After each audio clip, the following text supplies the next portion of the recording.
Hey guys, welcome back, and this is how to money transfer Payoneer to a bank. So guys, watch till the end as I show you a step-by-step guide, and I made this table over here so we can dive in deeper.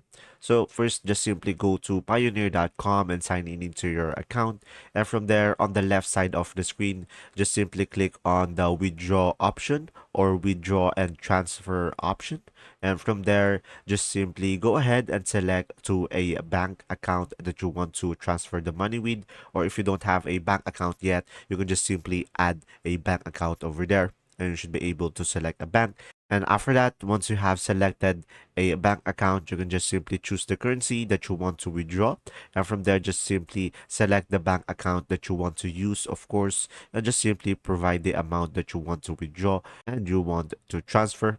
And from there, you should be able to see all of the withdrawal details that you might want to check up on so the transaction is safe. So make sure you have the right details and just simply submit the request in order to proceed. And there you go. If this video was helpful, please like and subscribe, and thanks for watching.